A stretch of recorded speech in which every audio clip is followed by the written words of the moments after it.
ఈరోజు మిరియాల రసం ఎలా చేయాలో చూద్దాం. ముందుగా ప్యాన్ తీసుకొని అందులో ఒక స్పూను మిరియాలు, 3 స్పూన్లు జీలకర్ర, చిటికెడు మెంతులు వేసుకోవాలి. ఇది గోల్డెన్ బ్రౌన్ కలర్ వచ్చే వరకు వేపుకొని ఇలా వేపుకుంటే సరిపోతుందండి. ఇలా వేగిన తర్వాత దాన్ని రోట్లో కానీ మిక్సీలో కానీ వేసుకొని బాగా దంచుకోవాలన్నమాట. కొంచెం ఫైన్ పౌడర్ అవ్వాలి.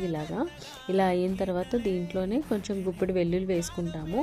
అవి కూడా కొంచెం కచ్చాబచ్చాక ఇలా దంచుకుంటే సరిపోతుంది. అది పక్కన పెట్టుకొని ఒక ప్యాన్ తీసుకొని దాంట్లో ఆయిల్ వేసుకొని ఆవాలు, జీలకర్ర, కొంచెం ఎండుమిర్చి, కొంచెం కరివేపాకు వేసుకొని కొంచెం ఇంగువ కూడా వేసుకొని బాగా కలుపుకొని ఇందాక మనం నూరు పెట్టుకున్న మసాలా కూడా అందులో వేసుకొని కొంచెం వేపుకోవాలి.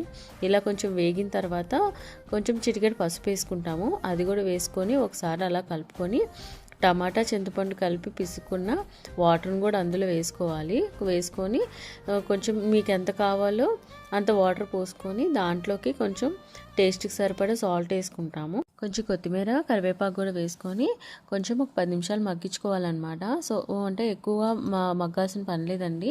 సో ఆల్రెడీ మసాలా మనకి నూనెలో వేగుతుంది కాబట్టి ఒక 10-20 మినిట్స్ మరిగితే సరిపోతుంది. మనకి స్మెల్ అనేది అర్థమైపోతుంది. సో ఇలా మరిగిన రసాన్ని కొంచెం దించేటప్పుడు కొత్తిమీర వేసుకొని దించేసుకుంటే వేడివేడిగా మిరియాల రసం అనేది బాగుంటుంది. ఇది జలుబు, జ్వరం చేసినప్పుడు మనకి నోటికి ఏం తినాలనిపించదు కదా, అప్పుడు కొంచెం పుల్ల పుల్లగా, కారం కారంగా బాగుంటుంది అనమాట.